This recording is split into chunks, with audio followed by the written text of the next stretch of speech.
अस्सलाम वालेकुम दोस्तों, आप देख रहे हैं खालिद टेक्निकल यूट्यूब चैनल। दोस्तों आज की वीडियो में हम कंपैरिजन करने वाले हैं दो फोन्स का। एक है यहाँ सैमसंग की तरफ से A20S और दूसरा है यहाँ सैमसंग की तरफ से A31। दोस्तों दोनों की शेप तकरीबन आप देख सकते हैं सेम है, दोनों का डिज़ाइन भी सेम है, दोनों का साइज़ भी सेम है। बैक की तरफ क्वाड कैमरा है, तकरीबन कलर भी सेम ही है और फ्रंट की तरफ आपको एक ही साइज़ की LED स्क्रीन देखने को मिलती है। और यहाँ दोस्तों मैं आपको बताता चलूँ, ये जो फ़ोन्स हैं इनके अंदर प्राइस का डिफरेंस बहुत ज़्यादा है। 10,000 रुपये का प्राइस का डिफरेंस है दोस्तों। एक फ़ोन जो कि A21S है, ये पाकिस्तान के अंदर लॉन्च किया है सैमसंग ने यहाँ 33,500 के अंदर, और जो दूसरा फ़ोन है A31, ये पाकिस्तान के अंदर सैमसंग ने लॉन्च किया है 42,000 के अंदर। जी हाँ दोस्तों, प्राइस का तकरीबन 10,000 रुपये का डिफरेंस है। तो आज हम जानेंगे इन दोनों में से कौन सा फ़ोन आपके खरीदने के काबिल है, कौन सा फ़ोन आपके लिए बेहतरीन है। मैं आपको बताऊंगा, अगर आप एवरेज यूज़र हैं, अगर आप परफॉर्मेंस सीकर्स हैं, तो आपके लिए कौन सा फ़ोन और कौन सी जगह पे कितनी प्राइस में बेस्ट रहेगा। तो वीडियो को स्टार्ट करते हैं और जान लेते हैं मुकम्मल डिटेल से। तो यहाँ वीडियो को स्टार्ट करने से पहले कुछ स्पेसिफिकेशंस आपको बताता चलूँ कि फ़ोन्स के अंदर क्या क्या चीज़ें लगाई गई हैं। तो दोस्तों पहले बात कर लेते हैं A21S की। दोस्तों ये जो फ़ोन है, आपको डिज़ाइन वाइज अगर बात की जाए तो बैक की तरफ आपको वही क्वाड कैमरा सेटअप मिलता है, डिज़ाइन बिल्कुल सेम है, लेकिन एक फ़र्क है बैक की तरफ कि आपको यहाँ एक फिंगरप्रिंट स्कैनर देखने को मिलता है, जो कि इस फोन में आपको इन डिस्प्ले दिया गया है ड्यू टू एक सुपर एमोलेड डिस्प्ले। A21 के अंदर आपको बैक की तरफ फिंगरप्रिंट स्कैनर मिलता है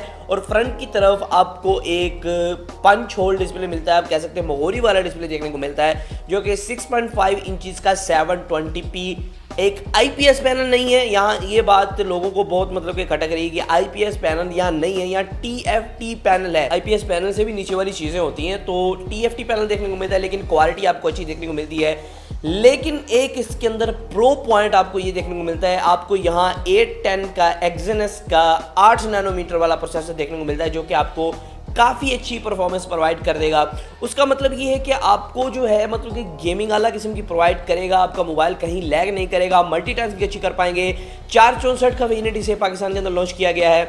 और यहाँ दोस्तों इसके अंदर माली का G52 का GPU देखने को मिलता है, जो कि काफ़ी कमाल आपको परफॉर्मेंस प्रोवाइड कर देगा। दोस्तों यहाँ इस फोन के अंदर 5000 mAh की बैटरी, बेसिकली दोनों फोन के अंदर आपको जो है वो 5000 mAh की बैटरी मिलती है विद 15 वाट फास्ट चार्जिंग। मतलब कि स्पेसिफिकेशन तकरीबन सेम है, बस प्रोसेसर का डिफरेंस ये आता है कि भाई इसके अंदर आपको 8 नैनोमीटर का A10 का प्रोसेसर देखने को मिलता है, और इसके अंदर जो कि A31 जो कि महंगा है, इसके अंदर आपको हीलियो का P65 प्रोसेसर देखने को मिलता है, जो कि 8 नैनोमीटर प्रोसेसर से बहुत ज़्यादा कम है। और प्रोसेसर वाइज अगर बात की जाए, परफॉर्मेंस वाइज, तो ये फ़ोन आगे रहता है। अगर डिज़ाइन वाइज बात की जाए और डिस्प्ले वाइज बात की जाए, तो ये जो फ़ोन है आपको काफ़ी अच्छी परफॉर्मेंस प्रोवाइड करेगा। दोस्तों दोनों फोन्स के अंदर कैमरा का इतना ज़्यादा डिफरेंस नहीं है। 48 मेगापिक्सल का मेन सेंसर सेम है, या 8 मेगापिक्सल का अल्ट्रा वाइड सेंसर सेम है, लेकिन आपको A31 जो महंगा वाला फ़ोन है, इसके अंदर आपको जो है दो सेंसर, जो कि 5 मेगापिक्सल का डेप्थ सेंसर और 5 मेगापिक्सल का मैक्रो सेंसर अजाफी देखने को मिलते हैं। बेसिकली आपको इस फोन के अंदर वही कैमरा मैक्रो और डेप्थ 2-2 मेगापिक्सल के देखने को मिलते हैं। और दोस्तों फ्रंट की तरफ आपको इस फोन के अंदर A21S के अंदर आपको 13 मेगापिक्सल की सेल्फी देखने को मिलती है, जबकि बात करें यहाँ A31 की, वहाँ आपको 20 मेगापिक्सल की सेल्फी देखने को मिलती है फ्रंट की तरफ। तो दोस्तों अब बात आती है कौन सा फोन बाय करें। दोनों की प्राइसेस में डिफरेंस है, दोनों के प्रोसेसर्स में डिफरेंस है, तो इन दोनों में से बाय कौन सा करें। सो अगर मैं आपको एक मतलब कि सही सा मशवरा दूं, वो ये है कि ये जो फ़ोन है वो एक ऑल इन वन पैकेज है, और इसके अंदर कुछ ऐसी चीज़ें हैं जो आपको मतलब कि बुरी लग सकती हैं। बेसिकली ये जो फ़ोन है एक नॉर्मल प्रोसेसर के साथ आता है, हाई एंड प्रोसेसर नहीं है, आप हाई एंड गेमिंग नहीं कर पाएंगे।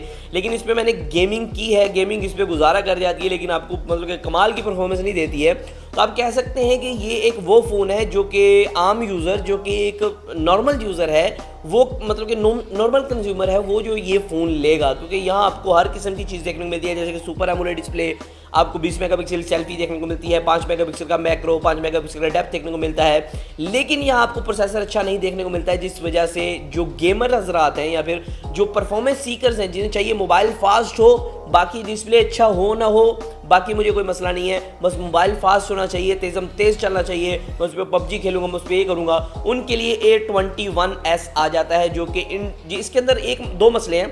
पहले तो जो इसके अंदर चीज़ें थी और इनके अंदर नहीं है, मतलब कि A21S के नहीं है। वो ये है कि पहले तो इसके अंदर इन डिस्प्ले फिंगरप्रिंट स्कैनर नहीं है, और दूसरी बात इसके अंदर सामने की तरफ TFT डिस्प्ले है, सुपर एमोलेड डिस्प्ले नहीं है। जबकि इसके अंदर, इस फ़ोन के अंदर A31 के अंदर आपको जो है एक सुपर एमोलेड का डिस्प्ले देखने को मिलता है और साथ ही साथ इन डिस्प्ले फिंगरप्रिंट स्कैनर देखने को मिलता है। बाकी अगर स्पेसिफिकेशन की बात की जाए इन दो चीज़ों को छोड़ के, तो ये जो फ़ोन है काफ़ी अच्छी परफॉर्मेंस आपको प्रोवाइड कर देगा इस फ़ोन की निस्बत। अगर बात करते हैं कि ये फ़ोन कहाँ से मार खाता है, बेसिकली एक ही चीज़ से फ़ोन मार करता है, इसका TFT डिस्प्ले, जहाँ सैमसंग ने बहुत ज़्यादा कॉस्ट बचा के आपको जो है परफॉर्मेंस प्रोवाइड करने की कोशिश की है। और मुझे लगता है कि ये जो सैमसंग का फ़ोन है काफ़ी अच्छा होगा उन हजरात के लिए जो कि सैमसंग के फ़ोन बाय करना चाहते हैं और अच्छी परफॉर्मेंस के साथ, अच्छे प्रोसेसर के साथ बाय करना चाहते हैं। ये जो फ़ोन है कमाल फ़ोन होने वाला है उनके लिए, और ये उन लोगों के लिए जो कि बिल्ड क्वालिटी भी अच्छी चाहते हैं, जो कि सैमसंग का मतलब कि जो कहता है ना कि भाई सैमसंग की स्क्रीन जो है सुपर एमोलेड बड़ी कमाल होती है, सुपर एमोलेड स्क्रीन का ही मज़ा लेना चाहते हैं, और साथ ही साथ आपको over all in one package चाहिए, मतलब कि आपको अच्छा कैमरा चाहिए, अच्छी नॉर्मल परफॉर्मेंस चाहिए, और आपको सैमसंग का भरोसा जो मेन चीज़ है वो चाहिए।